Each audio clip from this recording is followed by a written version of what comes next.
台北市长蒋万安率先推动鲜奶周报，每位从2岁到12岁学生每周有1瓶鲜奶政策，加上未来各县市也将陆续推出，鲜奶需求持续上升。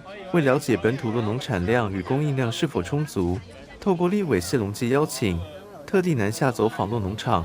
在台北市，我们推出生生喝鲜奶政策之后，谢龙介委员就很关心，他也持续关注我们推动这样政策之后的相关成效。那他也跟我交换意见，让我了解在台南酪农伙伴他们怎么样生产在地优质的鲜奶，持续提供给全台湾各县市的孩子以及所有的民众。我们也很愿意把台北市成功的模式跟经验分享给各个县市。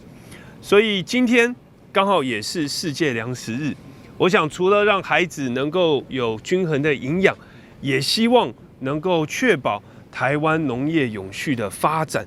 所以台北市不只是消费者城市，我们也是支持者城市，支持在地生产，支持食农教育，支持愿意为这片土地努力付出的每一个人。台南是很大，台湾很重要的一个酪农的一个产区啊，所以市长的班班生生有鲜奶已经得到广大的回响。那我们党团台南市议会党团呢，也希望说我们能跟进效法，甚至呢我们本身就有产区啊，最后台南市呢不但能迎头赶上，而且呢还能够超越台北市让我们所有的年轻朋友，现在很多人想结婚，但是生不起孩子，所以我们要帮他养除了奖励生育以外呢，你还要让孩子长得好，长得壮。位在嘉里区台19线附近这间酪农场，知道蒋市长要来参访，全家大小都在门口迎接。为了防疫，台北市长蒋万安与立委谢龙介也穿上鞋套，经过消毒再进入牧场。在业者介绍，玫瑰牧场从民国63年开始采集鲜奶，一直到近年采用全自动机器采集鲜乳，不仅过程安全卫生，采集的乳量也大大提升。它挤完的时候，它的乳杯会侦测收下来，它有一个流量计可以计算。那它一天挤几次啊？最高6次。有没有定时？有4个小时之后，它自己进站挤乳，不用人驱赶，不用人去不许他们自己进站挤乳。会进站来？是的，没错。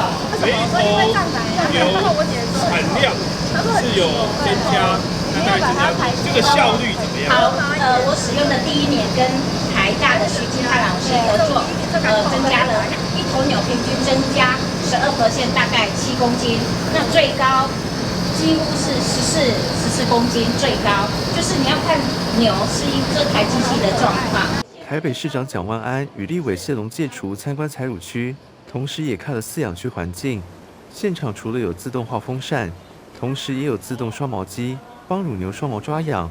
谢龙介同时开直播表示，如果鲜奶周报政策要扩大，牧场业者也表示将为市长再扩充牧场。听到你讲要班班喝鲜奶，伊要搁起一个新的目标来支持你。因为头家牛就有讲800万的全自动一家，但是可以节省人力。第二，它又可以增加产量，又不用我们去烦恼它全部包括检测它的疾病，还有自动刷飞机。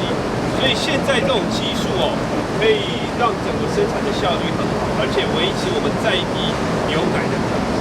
所以我回去真的会好好的评估，未来是不是可以扩大办理，让更多的孩子可以喝到鲜奶。参访完牧场，当然最后免不了也要来一杯当日现采新鲜鲜乳。蒋市长为现场每位民意代表倒上一杯当日现采鲜奶，用行动支持在地生产与生生有鲜奶政策。我们支持生生有鲜奶，赞！记者林银庚台南采访报道。